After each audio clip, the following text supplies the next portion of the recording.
देखिए क्या है, जो बात जिस कॉन्टेक्स्ट में कही गई है उसको समझने की जरूरत है। आप मुझे समझाइए, बिल्कुल समझाइए, मैं समझना चाहता हूं। आज देश जिन परिस्थितियों से गुजर रहा है वो आने वाले समय के लिए, आने वाले भविष्य के लिए बहुत ज्यादा खतरनाक उसकी परिस्थितियां हो रही हैं। देश के ऊपर कर्जा बढ़ता चला जा रहा है और अभी आप देखिए कि एक दिन के अंदर 19 लाख करोड़ रुपए शेयर मार्केट के अंदर भारतीयों का डूब गया। उसके ऊपर कोई चर्चा नहीं हो रही है और चर्चा हो रही है वक्फ बोर्ड के ऊपर, वक्फ के ऊपर हो रही है। क्या यह जरूरी नहीं था कि हमारी आर्थिक नीतियों के ऊपर चर्चा होनी चाहिए? जो हमारे देश का बैंकिंग सिस्टम है वो लगातार कोलैप्स कर रहा है। नहीं तो ये बात आप हमें बता रहे हैं या इमरान मसूद को समझा रहे हैं? हम देश को समझा रहे हैं? हैं। अच्छा नहीं, इमरान मसूद को नहीं समझाया आपने? नहीं, इमरान मसूद ने जो बात करी वो सही कही है, चुभती हुई कही है, इसीलिए चुभती हुई कही है कि लगे लोगों को। अच्छा तो क्योंकि हमको तुम यही बताओ बस कि वो चुभने वाली बात है क्या?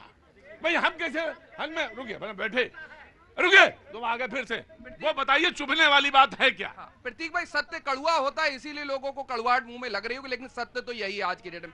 वक्फ को लेकर के आदरणीय प्रधानमंत्री जी कह रहे थे आज आकर के भूमाफिया, पूछिए भारतीय जनता पार्टी में कितने ऐसे विधायक हैं, कितने इतने मंत्री हैं, कितने ऐसे सांसद हैं जिनके ऊपर गंभीर धाराओं में आपराधिक मुकदमे हैं और वो भूमाफिया के नाम से जाने जाते हैं। क्यों टिकट दे दिया भारतीय जनता पार्टी के लोगों ने, उसके ऊपर जिक्र नहीं हो रहा है। वक्फ बोर्ड जो है वो भूमाफिया बता दे रहे हैं। अरे वक्फ बोर्ड भी इसी भारत का है, इसी भारत के संविधान के अंदर उसको हक दिया गया है कि वो अपने राइट्स के अकॉर्डिंग अपनी चीजों का डिस्ट्रीब्यूशन कर सके, लेकिन आप उसके ऊपर बात नहीं कर रहे हैं। और एक धारा हुआ करती थी, मैं बिल्कुल आ जाऊंगा, सारी धारा पे आ जाऊंगा, सारे कॉन्स्टिट्यूशन के 15(5) से लेकर 15 तक सारी डिस्कस। संविधान के अंदर की बात नहीं, बाबा साहब अंबेडकर ने वक्फ का जिक्र संविधान में नहीं किया है। ये देशवासियों को मैं बताना चाहता हूँ।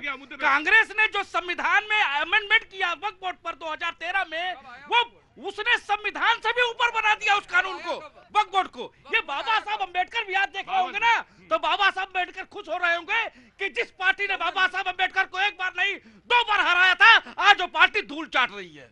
ये बाबा साहब अंबेडकर मोदी जी को आशीर्वाद दे रहे हैं कि मोदी जी ने वो कसर पूरा किया है बाबा साहब अंबेडकर जी का, जिन्होंने बाबा साहब अंबेडकर का इन्होंने बार बार अपमान किया, राइट, उनके संविधान का भी अपमान किया। राइट, मैं आया। ये दोनों लोग इंडिपेंडेंट वॉइसेस हैं, लेकिन बीजेपी और कांग्रेस, पहले Congress and then the BJP. जी देखिए प्रतीक जी, मैं पहले तो बहुत धन्यवाद करूंगा आपका और आपके चैनल का कि उन्होंने भारत रत्न बाबा साहब की 134वीं जयंती पर ये बहुत शानदार कार्यक्रम रखा है और उनको कृतज्ञ पूरा राष्ट्र जो है उनको नमन कर रहा है। हाँ। और आज हम चाहेंगे कि जो बाबा साहब का सपना था सामाजिक न्याय का, जो देश की अति पिछड़े, वंचित, पीड़ित महिलाएं, उन तक ये सामाजिक न्याय जिन तक नहीं पहुंचा है, जो समाज की पिछली कतार पर है, उनको आगे लाया जाए, मुख्य धारा में जोड़ा जाए। उसके तहत आज हमारे कांग्रेस के अध्यक्ष ने भी कहा है कि 15(5) का जो निर्णय है कि जिसमें कि SC ST OBC के छात्रों को यूनिवर्सिटीज कॉलेजेस में जो एडमिशंस नहीं मिल रहे हैं, वो सुप्रीम कोर्ट ने जब पहल कर दिया था तो उसको लागू किया जाए इस सरकार के द्वारा।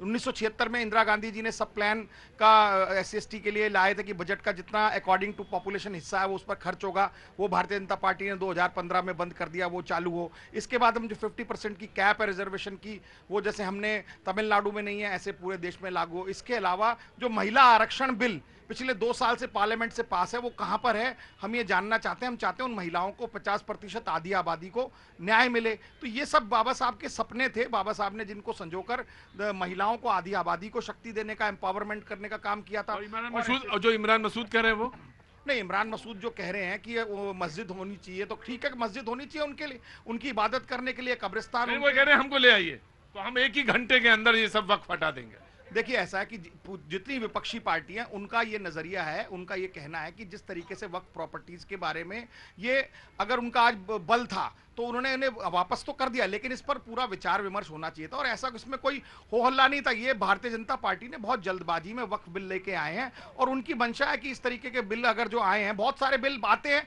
बहुत सारे बिल वापस भी हो जाते हैं और बहुत सारे नए कानून भी बनते हैं, फिर उसके अलावा कानूनों में संशोधन भी होता है। इसमें कोई नई बात नहीं है जो इमरान मसूद। बीजेपी प्रतीक भैया, सामाजिक समरसता के शिल्पकार, संविधान निर्माता भीमराव अंबेडकर जी को सत नमन है उनकी जयंती पे। 2 विषय मैं कहूंगा। जब कांग्रेस संविधान की बात करती है तो मुझे हंसी आती है और वो 1977 का वो काला दिन भी याद आता है और मनमोहन सिंह जी के कार्यकाल भी याद आते हैं जब संविधान की धज्जियां उड़ाई गई थी।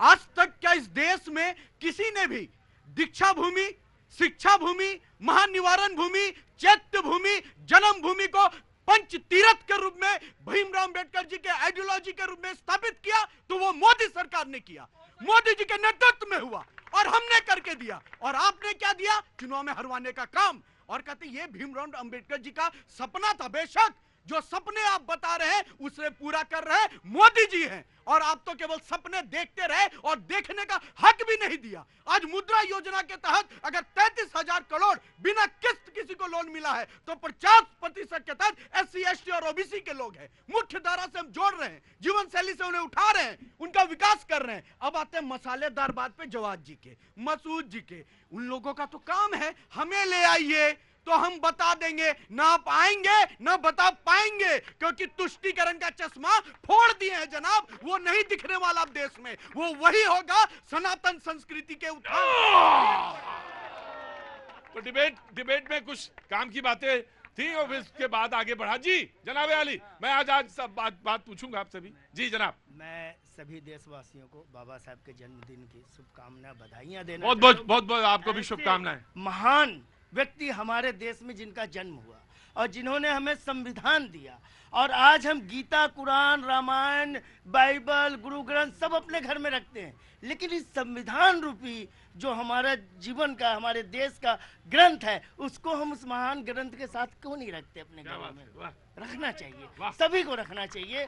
जिस तरीके से हमारे गीता, कुरान, बाइबल, गुरु ग्रंथ है, उसी तरीके से हमारे संविधान भी एक महान ग्रंथ है। ये भी पूजनीय, आदरणीय उसी प्रकार है। हमें अपने घरों में रखना चाहिए, हमें संविधान का पता होना चाहिए। यदि आज हमें संविधान का पता होता तो आज बंगाल, मुर्शिदाबाद में ये हिंसा न होती। बड़े दुख के साथ मैं कहता हूँ, यदि संविधान जानने वाले लोगों ने उन लोगों को बताया होता कि आपका अधिकार क्या है और आपका संविधान क्या है, आपके जो धरना, वो तो कह रहे हैं कि आपकी जमीनें चली गई, वो कह रहे हैं मसाजिद चले गए आपके। कुछ नहीं गया, न जाने वाला है और न जा सकता है, ये भ्रम। जी जनाब अली, ये भ्रम। पेशा आपका? हमारा, मैं ऑटो ड्राइवर हूँ। आइए, पढ़े लिखे आदमी, आगे आइए।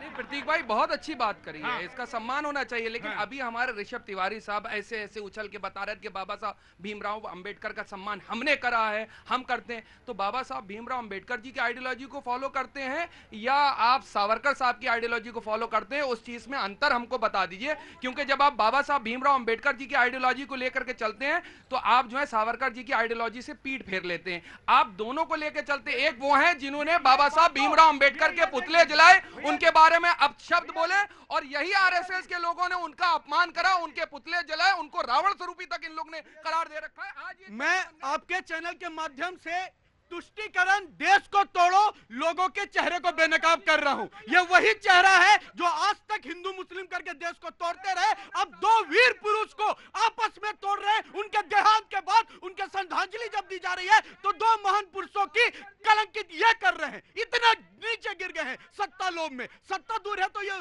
सावरकर की तुलना, अरे धू के उनके चर के माटी के बराबर कोई नहीं है आपके कांग्रेस में। सावरकर वो है, भीमराव अंबेडकर हो चाहे सावरकर जी हो, दोनों हमारे लिए श्रेष्ठ है।